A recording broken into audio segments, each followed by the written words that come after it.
As the heavy oak door of the inner office clicked shut, a stifling tension refused to settle in the penthouse. Stripping off her trench coat, she let the dark, liquid silk slip onto a chair, prompting Damien's gaze to snap up from the ledgers. He ignored the millions in laundered cash and the bruised knuckles on his own hands, staring only at the way the fabric clung to her skin. "Where are you going in that dress?" The clock on the wall read 8:14 p.m. Outside the floor-to-ceiling windows, Chicago was a blur of sodium streetlights and relentless driving rain. Mira Finch closed the final spreadsheet on her monitor. She rubbed her eyes, pressing the heels of her palms against her sockets until bursts of static color flared behind her eyelids. For 10 hours, she had been moving money, routing numbers through shell corporations in the Caymans, adjusting shipping manifests for the port docks, and burying the financial footprint of a territorial dispute that had left 3 men dead in a warehouse on the South Side. She was a secretary on paper.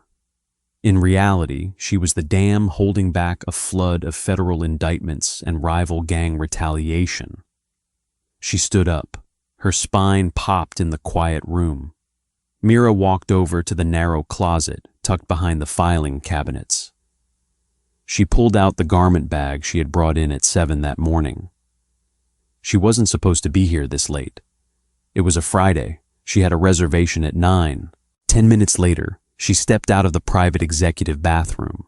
The stiff gray wool skirt and starched white blouse were gone, shoved unceremoniously into a canvas tote. In their place was the dress. It was dark cherry silk, cut on the bias. It didn't hug her so much as it draped, liquid and heavy, moving like water against her thighs when she walked. The neckline was a soft cowl, but the back was the real problem.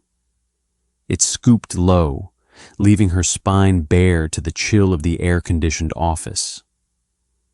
It was a dress meant for dimly lit rooms and expensive gin. It was not a dress for the 74th floor of Croft Holdings. She reached for her black trench coat on the chair. Leaving, the voice came from the shadow of the open doorway connecting her antechamber to the main office. Mira froze. She didn't startle.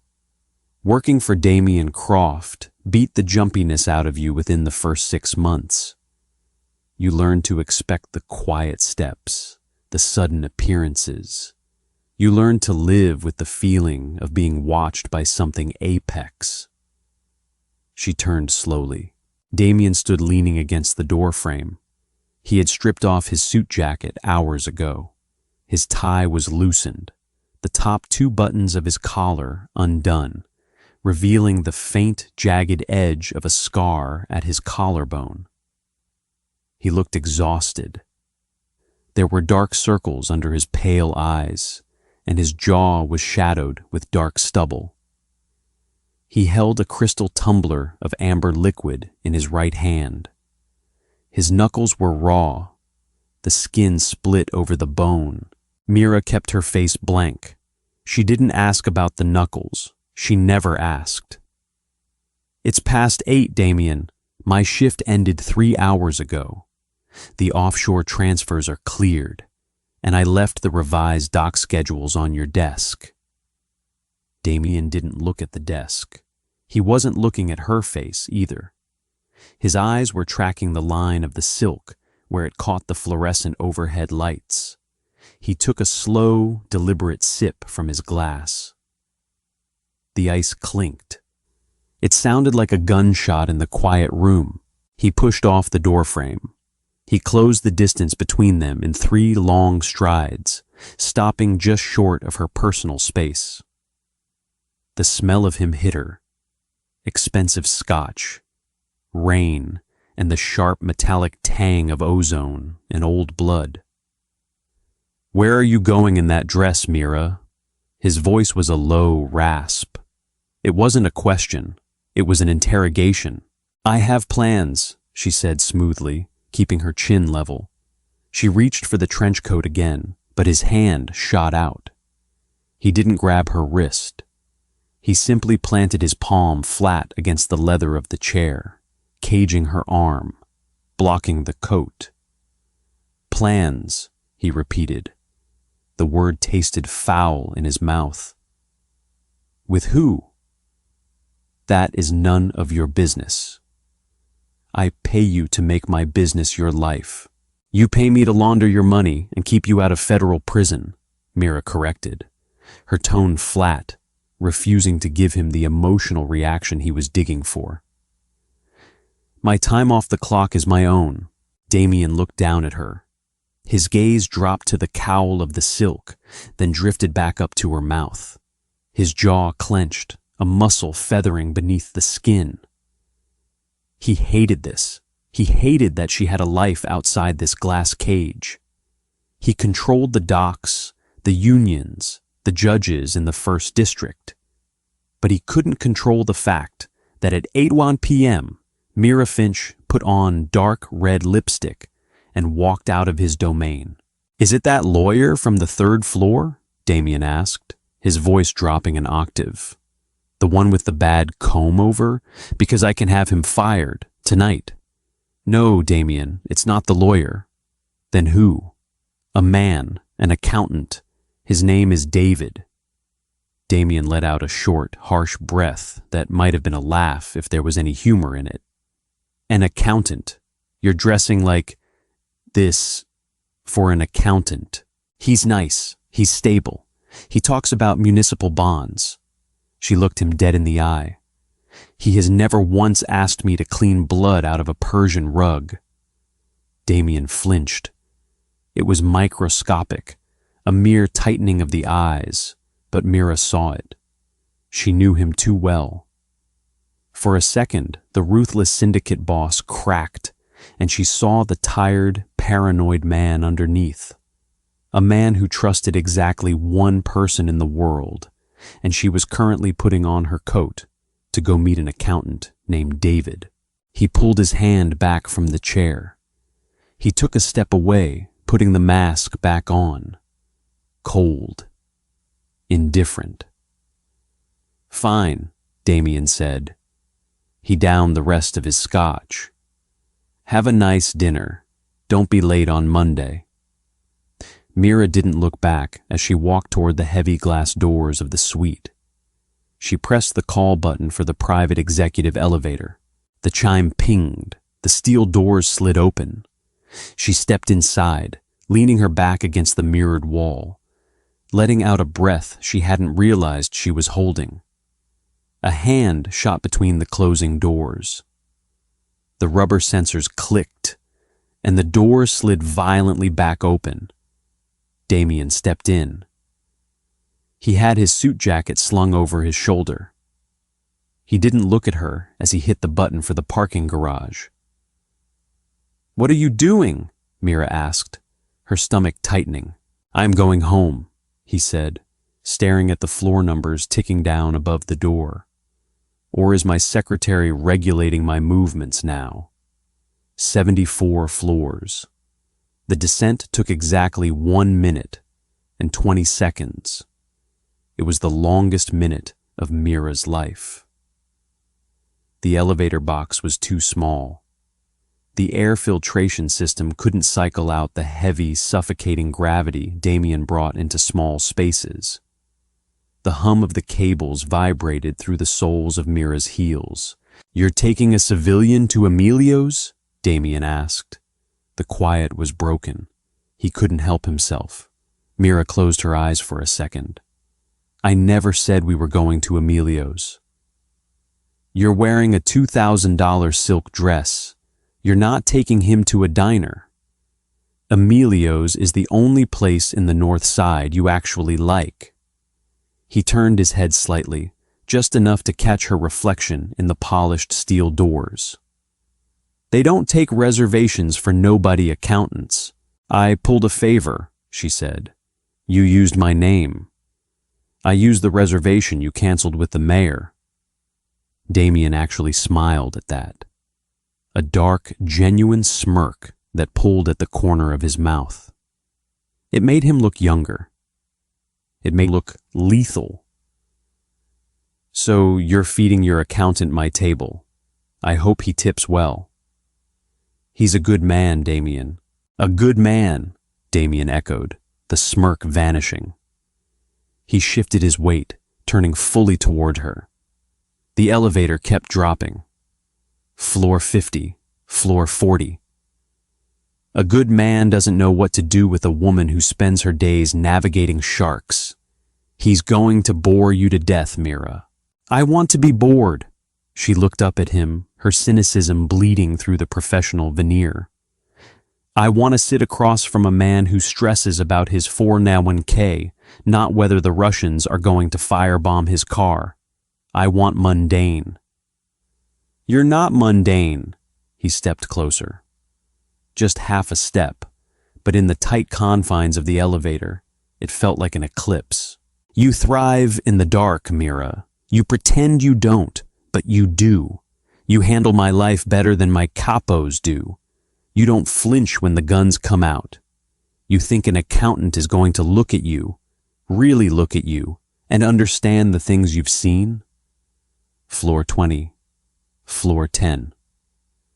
"He doesn't have to understand the dark," Mira said softly, her voice barely carrying over the hum of the machinery. "He just has to leave it outside." The elevator chimed. Level P1. The doors slid open to the echoing concrete of the underground garage. Two massive black SUVs were idling near the pillars, exhaust pluming in the damp air. 4 men in dark suits stood near them. When they saw Damien, they straightened up, hands hovering instinctively near their jackets. Damien didn't look at his men. He looked down at Mira. "I can give you a ride," he offered, his voice stripped of the mocking edge. It was almost a plea. Almost. "David sent a car," she lied. She was taking a cab, but Damien didn't need to know that. Damien's jaw tightened. He nodded once, curt and final. He stepped out of the elevator. Mira watched his broad back as he walked toward the SUVs. The men parted for him like water. He was a king in the underworld, brutal and untouchable. But as the elevator doors began to slide shut, Mira saw him stop. He didn't turn around, but he stood frozen on the concrete, staring at nothing, a man entirely alone in a crowd of killers. The doors closed, severing the view. Emilio's was a sanctuary of old money and low lighting. The walls were paneled in dark mahogany, the booths lined with plush crimson leather. Jazz played from a corner piano, soft enough to allow for conversation, loud enough to drown out eavesdroppers. Mira sat in the back booth, Damien's usual booth. Across from her sat David. He was exactly as advertised. He wore a sensible gray suit that was slightly too loose in the shoulders. His hair was neatly parted. He had a kind face, though he was currently sweating profusely. He kept dabbing at his upper lip with the linen napkin. "It's just the atmosphere here," David stammered, looking around at the surrounding tables. "I mean, I make good money, Mira, but this place, I saw an alderman at the bar. How did you get this table again?" "Corporate perk," Mira said, swirling the martini in her glass. The gin was ice cold and biting. It tasted like reality. She looked at David. He was nice. He had spent the last 20 minutes explaining his philosophy on index funds. He had asked her about her day, and she had given him the sanitized version. Lots of paperwork, a difficult boss. She was intensely, suffocatingly bored. Damien was right. Damn him, he was right. The adrenaline of the syndicate had poisoned her palate. She couldn't drink tap water after living on high-proof whiskey. but she was determined to try. "So, David," Mira forced a warm smile. "Tell me about your dog, a golden retriever, right?" David's face lit up. "Yes, Barnaby. He's a handful, but he's—" The temperature in the restaurant seemed to drop 10 degrees. Mira didn't need to look up. She felt it in the base of her spine. It was a shift in the air pressure, a sudden, collective holding of breath from the patrons near the front of the room.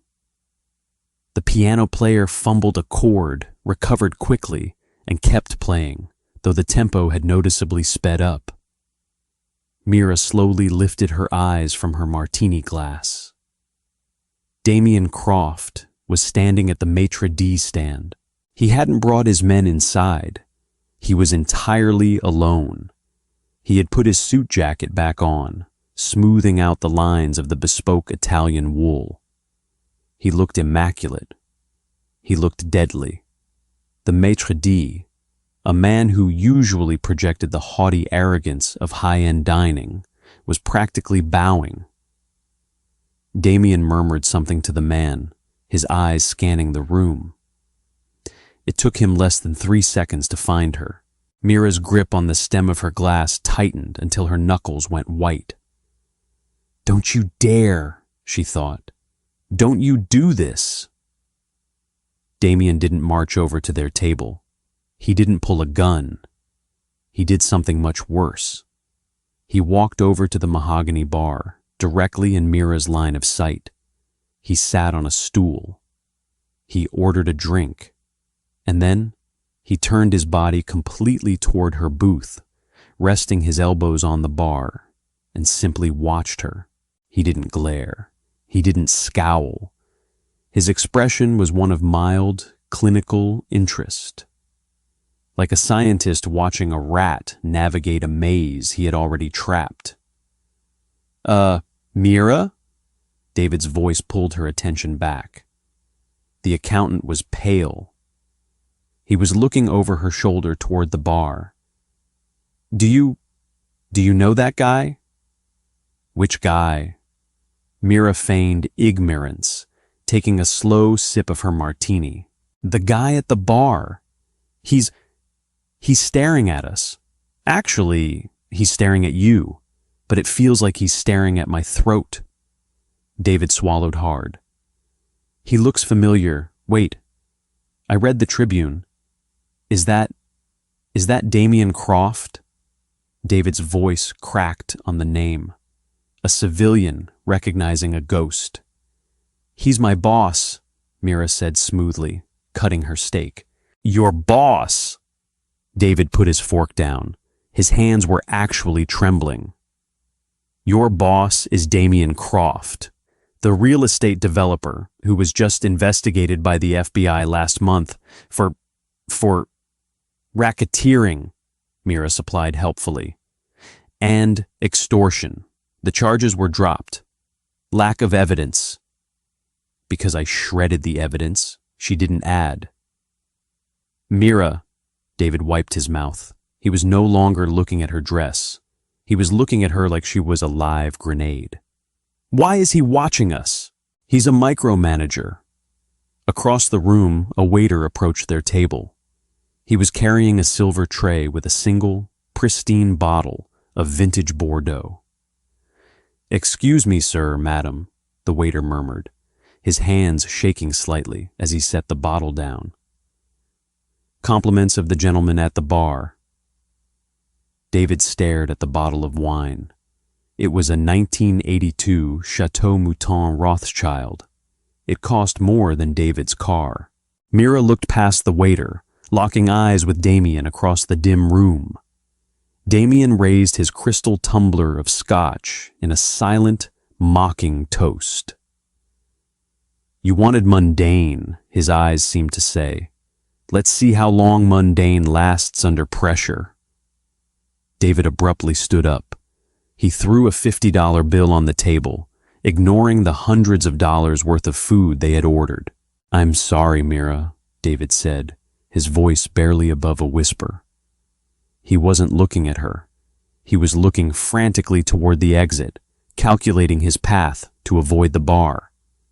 "You're a beautiful woman, but I have a mortgage and a dog. I can't do this." "David, sit down," Mira commanded, her voice cracking like a whip. It was her office voice, the voice she used to order hits covered up. David flinched, terrified of her now too. He shook his head and practically bolted toward the front door, pushing past a waiter to escape out into the rain. Mira sat alone in the booth. The dark cherry silk pooled around her. The jazz piano played a melancholy tune. She picked up her martini glass, downed the rest of the gin, and finally turned her head to look at the bar. Damien was already walking toward her. Damien didn't rush.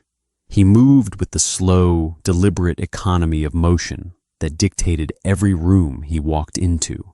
The ambient chatter of Emilio's, which had flatlined the moment he stepped to the maitre d' stand, slowly began to hum again, though the volume remained noticeably subdued. He reached the booth. He didn't ask for permission. He slid into the curved, crimson leather seat David had just vacated. Mira watched him. She didn't adjust her posture. She didn't reach for her coat. She simply sat there in the dim, golden light of the table lamp, letting the silence stretch until it was a physical weight between them. He left his napkin on the floor, Damien noted. His voice was casual, a low baritone that didn't carry past their table. He was in a hurry. Clearly. Damien looked at the empty space where the accountant had been sitting, then shifted his gaze to Mira. "I've seen men run from me before. Usually, they have the decency to take their coats. It's raining outside. Your David is going to catch a cold." "You are a deeply selfish man," Mira said, the words clipped and precise. Damien's mouth twitched. He picked up the bottle of 1982 Chateau Mouton Rothschild the waiter had left trembling on the table. He inspected the label, pulled a corkscrew from his own jacket pocket, a habit from his earlier, rougher days that he had never quite shaken, and uncorked it with a soft pop. He poured a measure into the empty crystal glass set for David, then reached over and took Mira's empty martini glass. He poured her a glass of the red. "Drink," he said softly. "Gin makes you mean." "You make me mean, Damien. The gin is just a casualty." She didn't touch the wine. Damien took a slow sip of his. He let the liquid sit on his tongue, his eyes never leaving her face. He was looking at her differently now. In the office, under the harsh fluorescent glare, they were gears in the same machine. Here, bathed in shadows and jazz music, the boundaries blurred. He was finally looking at the dress. The dark cherry silk caught the low light. It exposed the sharp, elegant line of her collarbone, dipping into the soft cowl neckline. It was a dress designed to make men say stupid things. Damien didn't say anything stupid. He just looked, his gaze heavy and possessive, categorizing every inch of bare skin he could see. "Stop looking at me like that," she said, her voice dropping a register. "Like what?"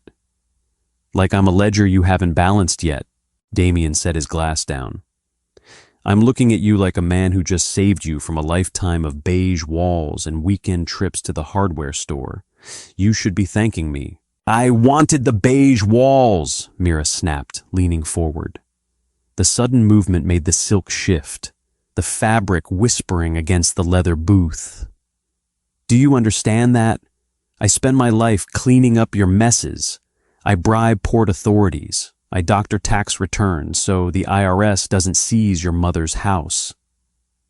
I sit in rooms with men who smell like gunpowder and cheap cologne, and I smile and I pretend it's perfectly normal. I wanted one night where the biggest conflict was whether to order the sea bass or the steak? You ordered the steak, Damien pointed out. Medium rare. You didn't even look at the sea bass. You don't want peace, Mira. You just think you're supposed to want it. You don't know what I want. I know exactly what you want. He leaned in, mirroring her posture. The smell of his scotch and rain-dampened wool invaded her space.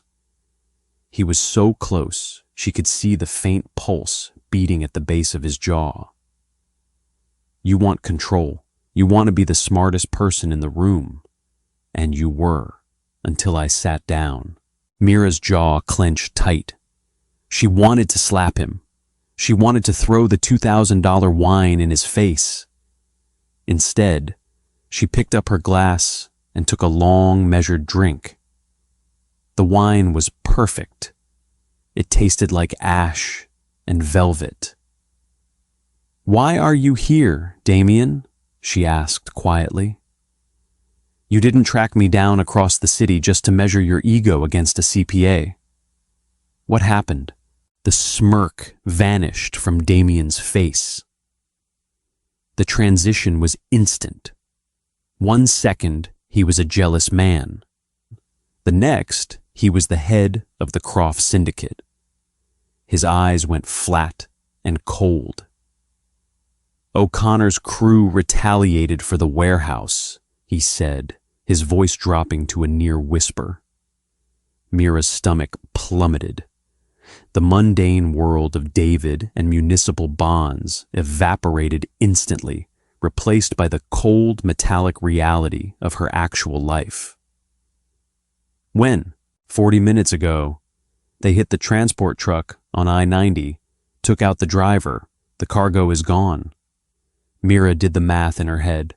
The transport truck, the cash from the Southside collections. That's $3 million in untraceable bills. 4, Damien corrected. Who else knows? Just me. And now, you. He leaned back in the booth, creating physical space between them again. The capos are meeting at midnight. I needed you to rewrite the loss as a real estate depreciation for the Monroe Street project before morning. If the feds look at our liquidity tomorrow, I need the books to bleed cleanly. Mira stared at him. The betrayal was a sharp, sudden ache in her chest. You didn't come here because you were jealous. Damien paused. He looked at his scarred hands resting on the white tablecloth. No, he admitted softly. I came here because I needed my secretary.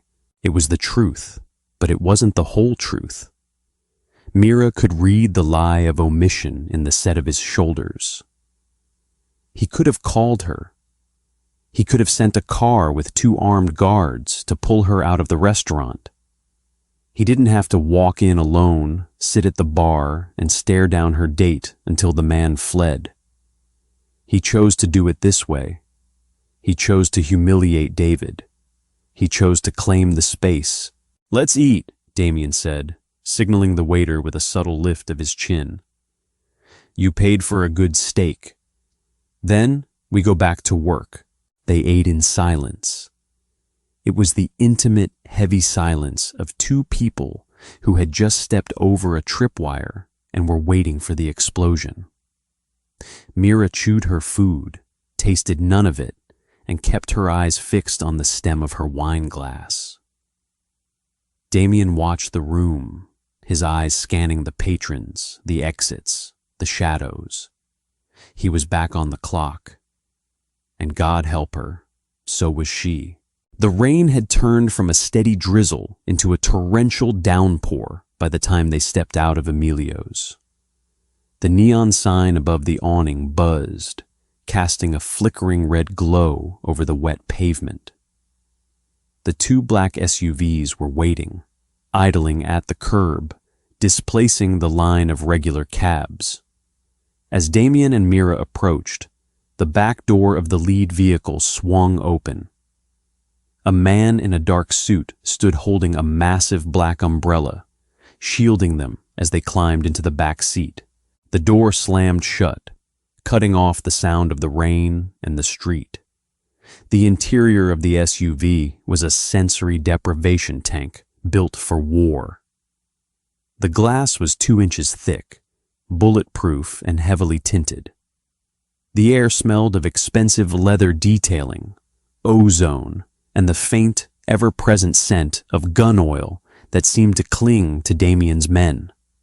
A thick privacy partition separated the back seat from the driver and the armed passenger up front. They were completely alone. The engine rumbled beneath them.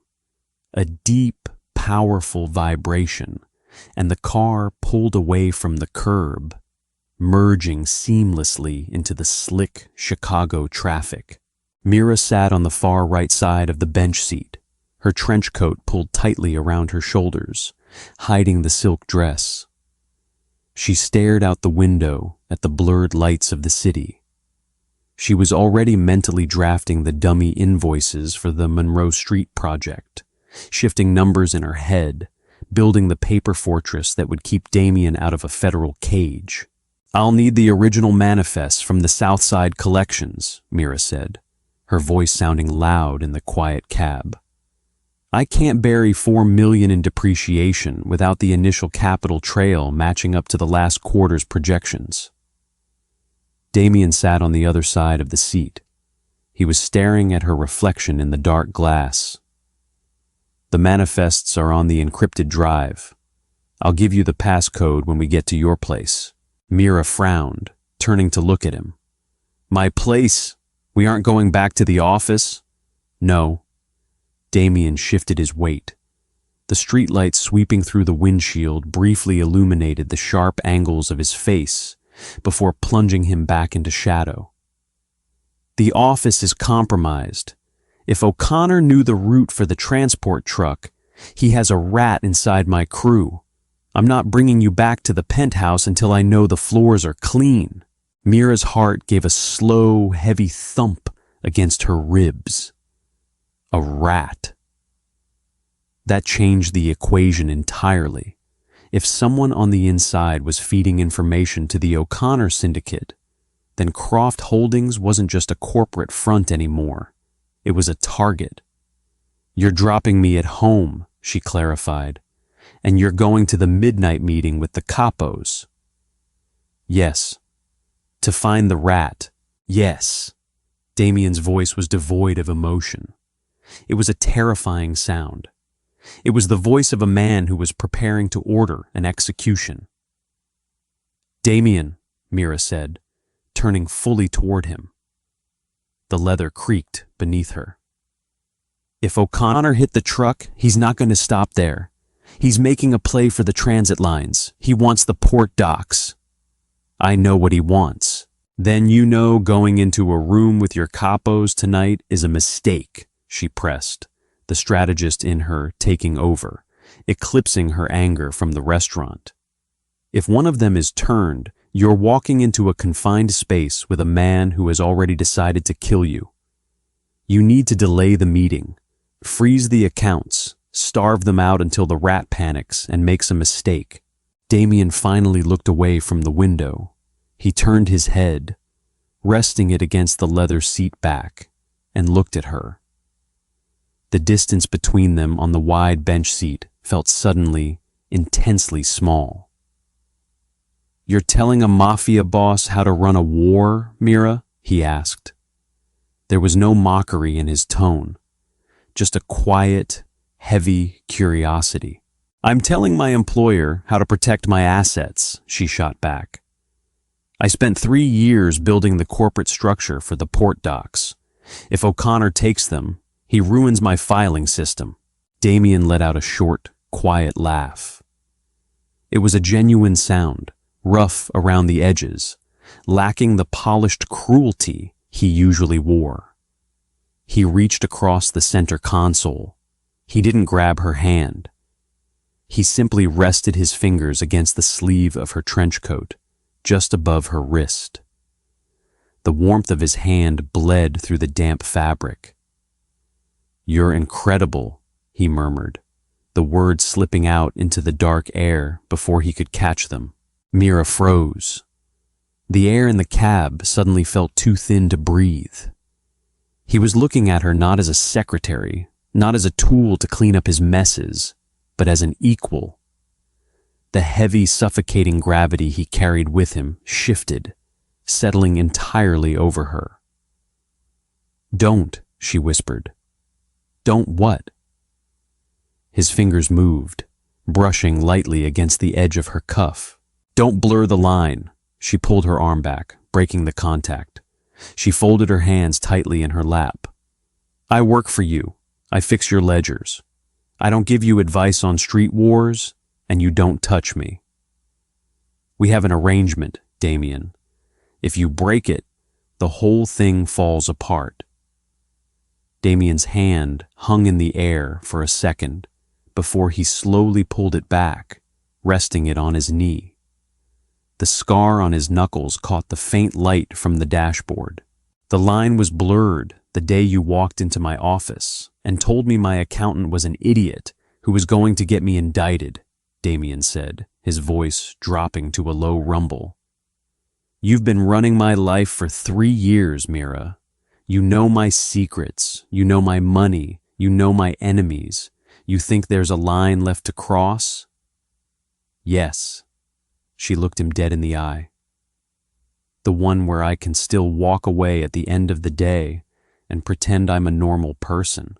You're wearing a dress that costs more than my driver makes in a month, sitting in a bulletproof car, lecturing me on syndicate strategy," Damien said, his tone utterly flat. "There is no normal left for you. Stop pretending there is." Mira turned away, staring out the window into the driving rain. She hated him in that moment. She hated him because he was right. David was a ghost to her already. The quiet, safe life she had tried to grasp at dinner felt like a child's fantasy.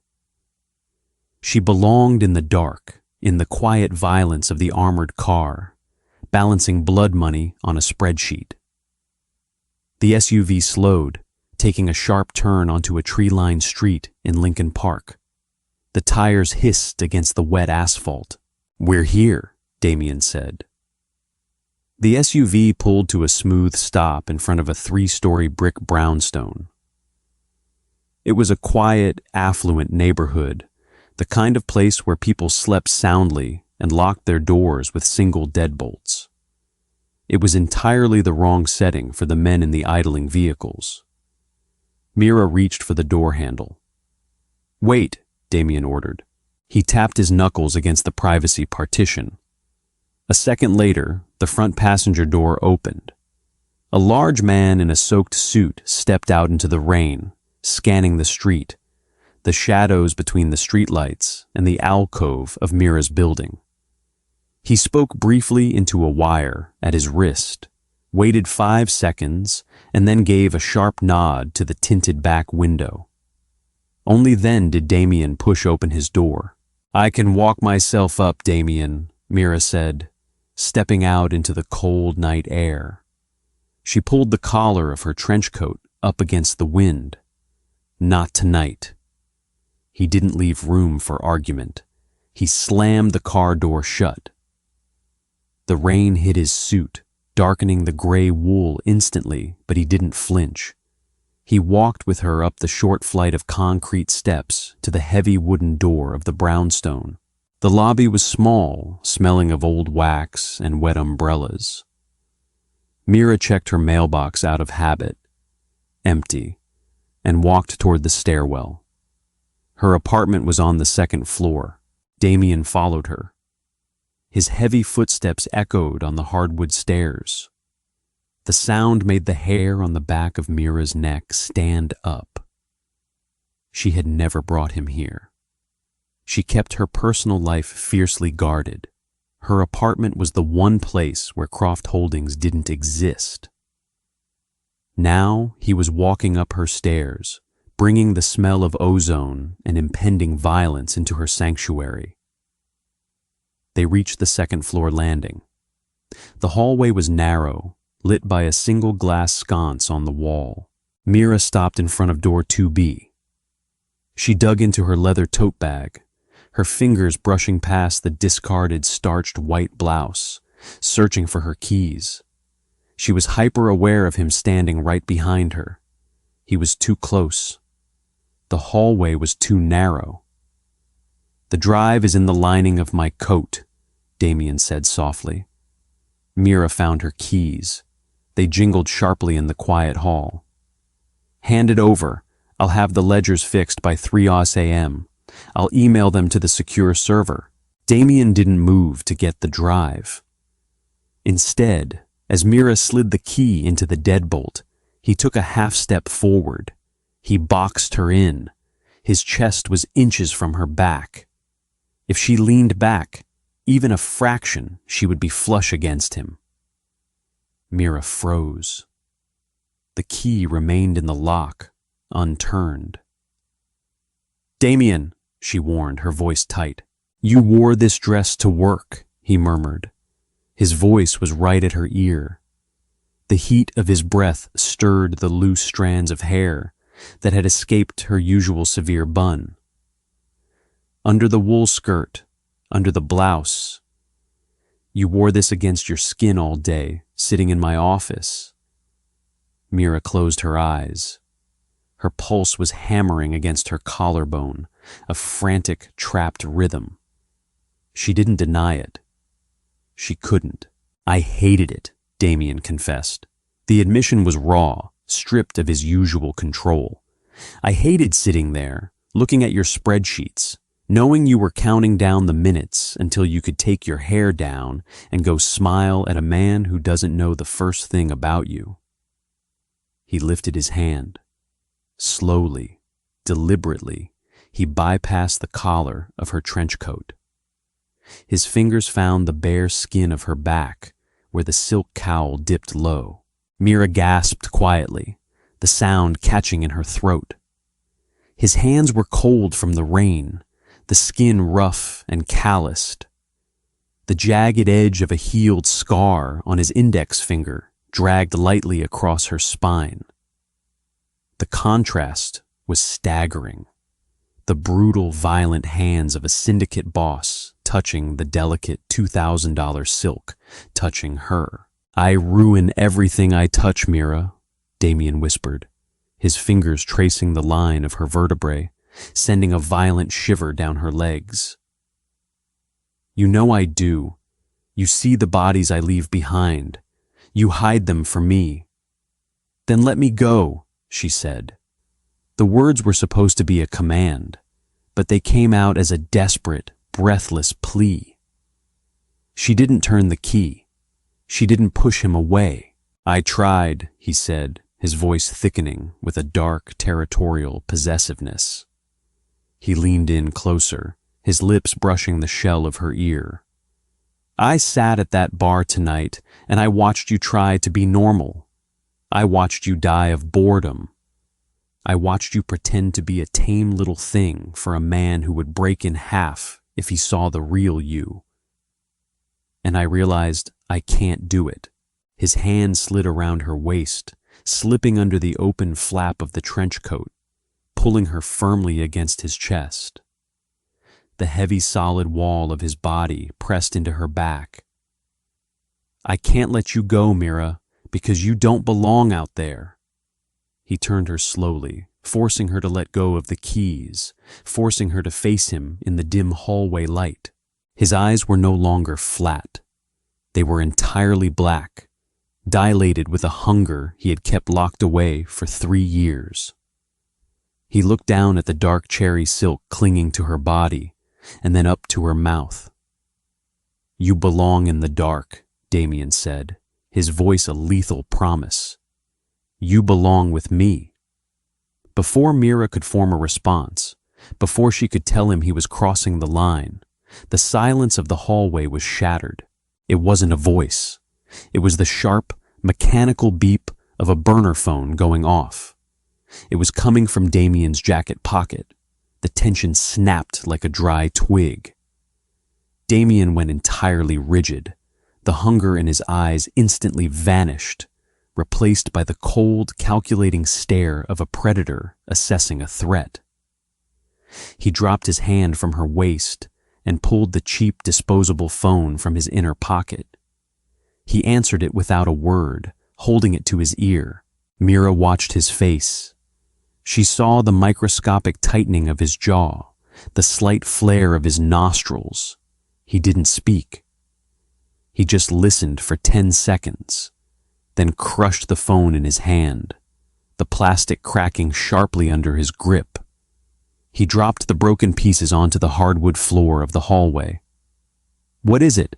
Mira asked, the adrenaline of the near kiss vanishing, replaced entirely by cold dread. Damien looked at her. He reached into his coat pocket, pulled out a small encrypted black thumb drive, and pressed it into her palm. His fingers were completely steady. "O'Connor didn't just hit the truck," Damien said, his voice flat, dead, and terrifyingly calm. "He just blew up the warehouse on the south side. 2 of my capos were inside." He took a step back, putting distance between them, rebuilding the wall. The Mafia boss had returned. The man who had just held her in the dark was gone, locked away beneath layers of impending violence.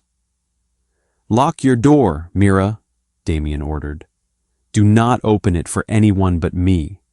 If the books aren't clean by morning, it won't matter, because there won't be a syndicate left for the feds to audit." He turned and walked down the stairs. He didn't look back. The deadbolt slid into place with a heavy, metallic thud. Mira stood in the dark entryway of her apartment, her back pressed flat against the solid oak door. She didn't turn on the lights. She just stood there, listening to the frantic, erratic rhythm of her own breathing. Outside, the rain lashed against the living room windows. The streetlights cast long, distorted shadows across the hardwood floor. She was alone. The suffocating pressure of Damien's presence was gone, replaced by a cold, hollow silence that felt infinitely worse. He was walking into a room full of killers, looking for a traitor, while she was supposed to sit at a desk and balance a checkbook. Mira pushed off the door. She didn't bother changing out of the dark cherry silk. She threw her damp trench coat over the back of the sofa, walked into her home office, and switched on a single desk lamp. The warm yellow light illuminated a space that was clinically organized: 3 monitors, a mechanical keyboard, and a commercial-grade paper shredder. She sat down, woke her secure terminal, and plugged the encrypted black thumb drive into the port. A password prompt blinked on the center screen.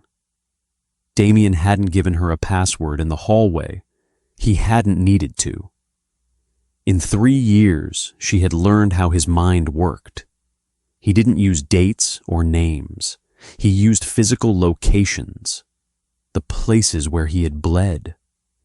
She typed, "Kildare, Yor 9014, the address of the warehouse where he had taken his first bullet. The drive unlocked. Dozens of folders populated the screen. Shipping manifests, payroll for the dock workers, bribe schedules for the precinct captains, and the Southside collections, the $4 million that was currently missing, presumed burned or stolen by O'Connor's crew. Mira went to work. The cynical, terrified woman who had almost let a Mafia boss kiss her in the hallway vanished. The architect took over. Her fingers flew across the mechanical keys, the loud, rhythmic clacking filling the quiet room. She began building the dummy corporation. She drafted retro-dated invoices for a real estate development on Monroe Street, burying the $4 million as a catastrophic loss in raw materials. She falsified the signatures, routed the paperwork through their Cayman shell, and queued it for the morning batch transfer. If the FBI raided Croft Holdings at 9 a.m., the books would show a terrible quarter for construction, but 0 illegal capital, It took her 2 hours. By 11:15 p.m., Damien's financial empire was safe. She leaned back in her ergonomic chair, rubbing her temples.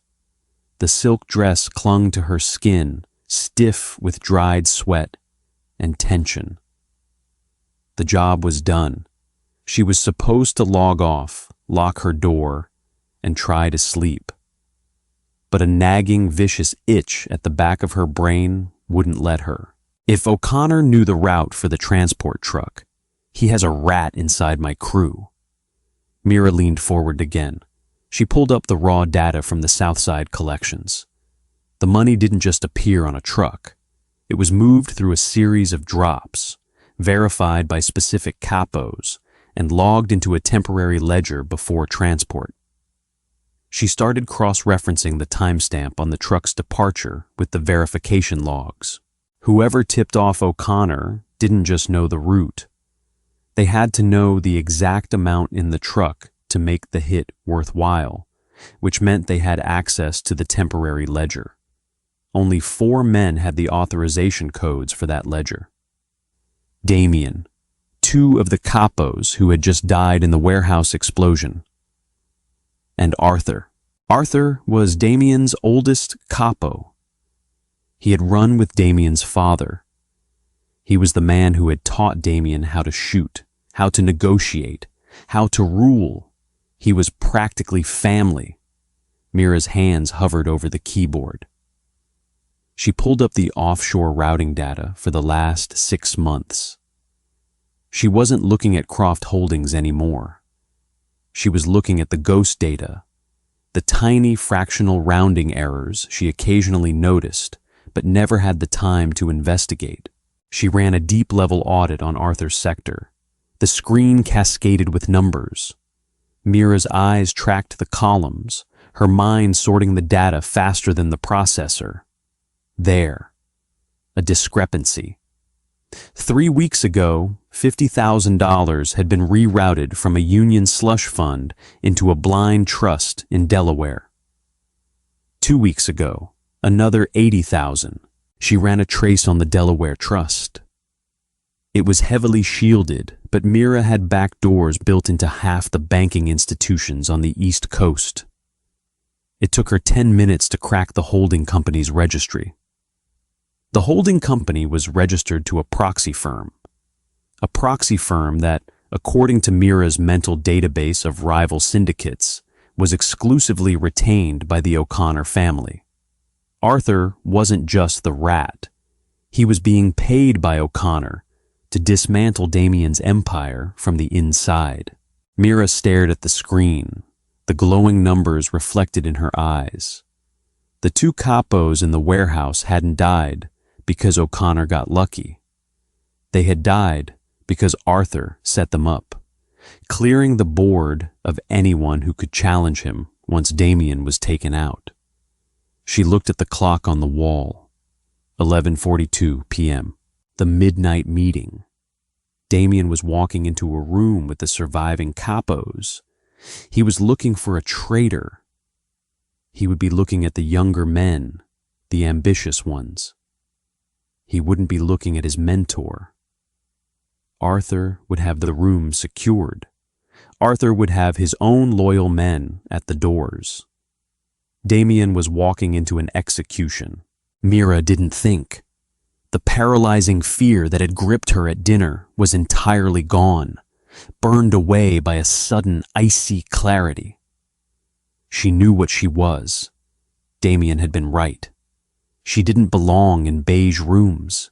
She belonged in the dark, keeping the monsters in check. She printed the offshore routing trace. She folded the heavy stock paper, shoved it into the pocket of her trench coat, and grabbed her keys.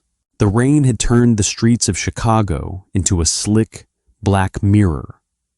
Mira drove her own car, a nondescript, reliable sedan she usually kept parked 6 blocks away.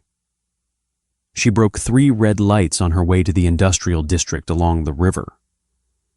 The midnight meetings were never held at the penthouse. When blood was on the table, the syndicate retreated to the concrete and rust of the old shipping yards. Mira killed the headlights a block away from the Target warehouse. The building was a massive, corrugated steel structure that smelled of river water, decay, and diesel fuel. 4 unmarked SUVs were parked in a tight perimeter near the loading docks. Men in heavy raincoats stood near the vehicles, assault rifles slung casually over their shoulders. They were Arthur's men. Damien's personal guard had likely been left at the perimeter, a standard protocol to show trust during an internal tribunal. A trust Arthur was about to weaponize. Mira didn't have a gun. She didn't know how to shoot one anyway. Her weapon was folded in her pocket. She stepped out of the car. The rain instantly soaked her hair, plastering it to her face and neck.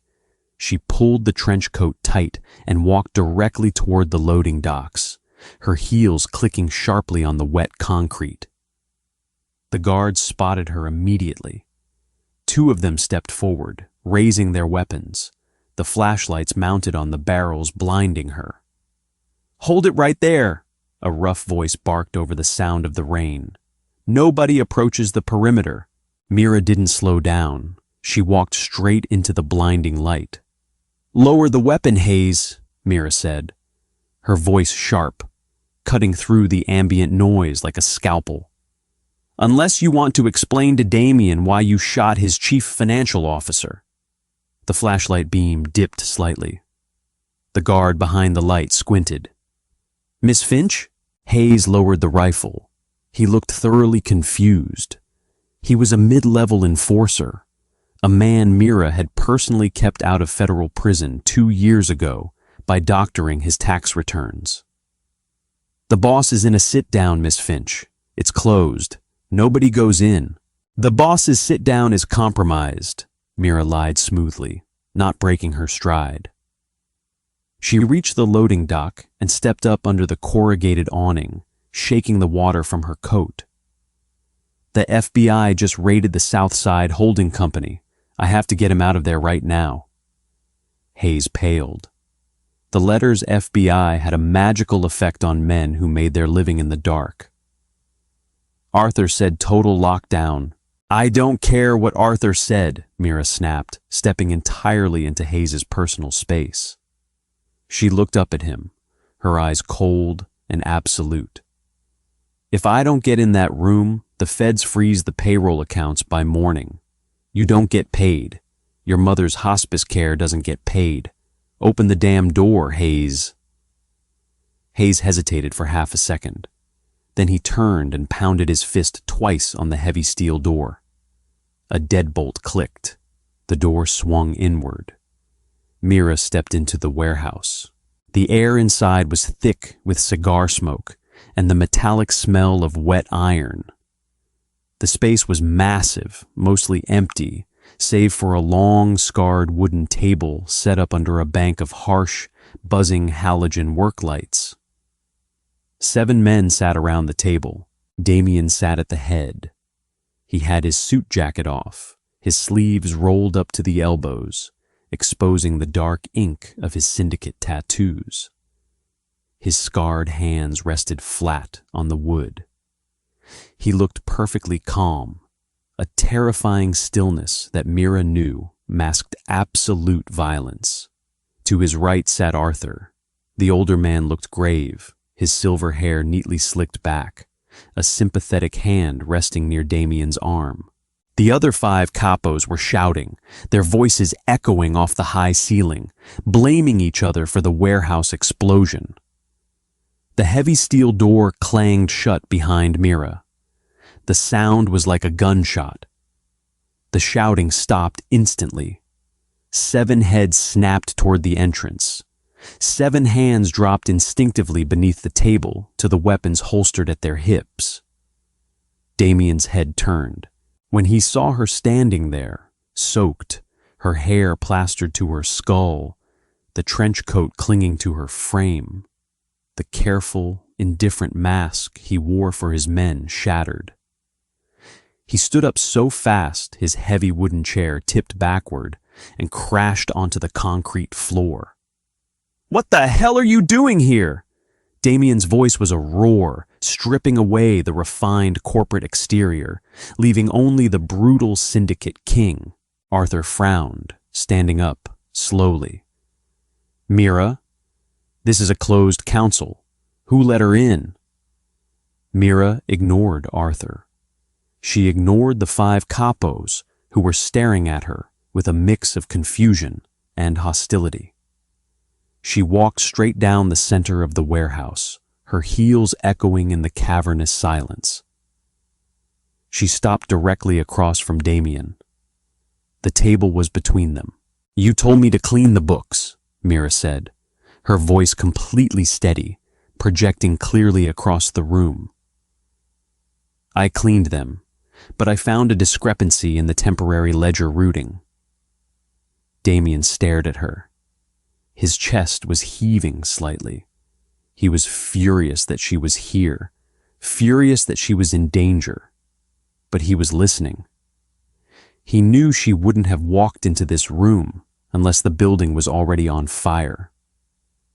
"What discrepancy?" Damien asked softly. Mira reached into her pocket. She pulled out the folded, slightly damp piece of heavy stock paper. She didn't hand it to Damien. She threw it on the table, directly in front of Arthur. 3 weeks ago, $50,000 was routed from the dock workers' slush fund into a blind trust in Delaware, Mira stated, her eyes locked on Arthur's suddenly pale face. 2 weeks ago, $80,000. The Delaware Trust is managed by the O'Connor Syndicate. The authorization codes used for the transfers belonged to you, Arthur. The silence in the warehouse became absolute. It was a heavy, suffocating vacuum. Arthur looked down at the paper. He didn't pick it up. A muscle in his jaw twitched.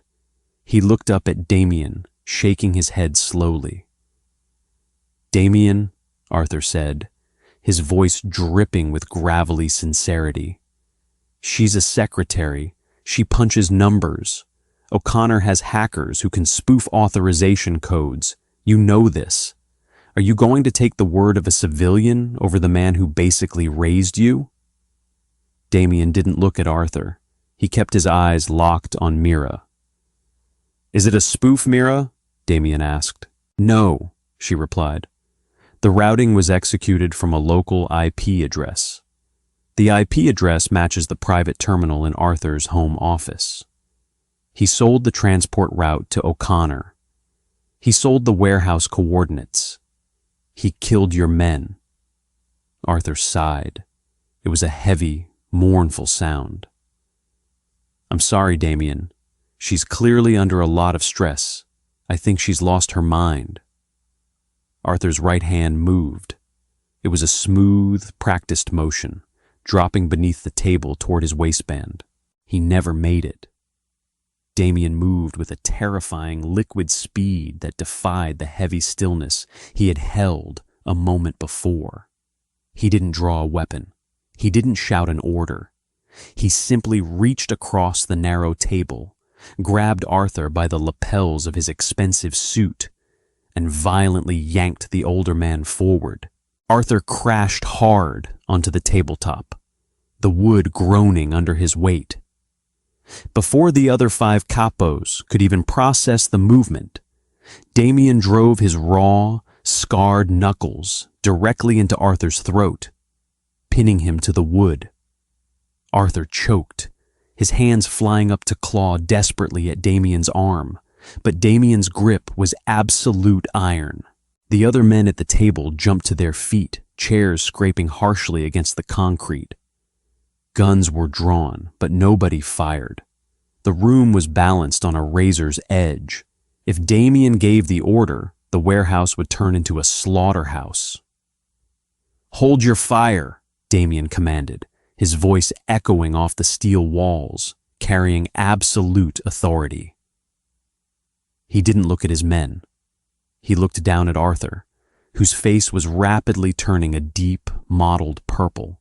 Damien's expression was completely devoid of anger. It was something much colder. It was grief distilled into pure violence.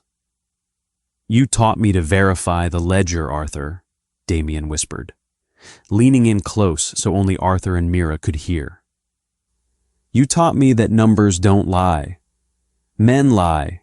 With his free hand, Damien reached beneath his own shirt, drawing a matte black combat knife from a shoulder sheath. He didn't hesitate. He didn't offer a monologue. He drove the blade down, burying it to the hilt in the center of Arthur's chest. Arthur's eyes went wide, the struggle instantly draining from his limbs. A soft, wet gasp escaped his lips, and he went entirely limp against the table. Damien let go of his throat. He left the knife in the wood. The silence rushed back into the room, broken only by the sound of the rain hammering on the tin roof. Mira hadn't flinched. She stood exactly where she was, staring at the body of the man who had just tried to orchestrate her employer's death. The smell of copper and voided bowels hit the air, mixing with the cigar smoke. Damien slowly straightened up. He pulled a handkerchief from his pocket and wiped the blood from his knuckles. He turned his head, finally looking at the 5 remaining capos. They were frozen, their guns still half raised, unsure of what they had just witnessed.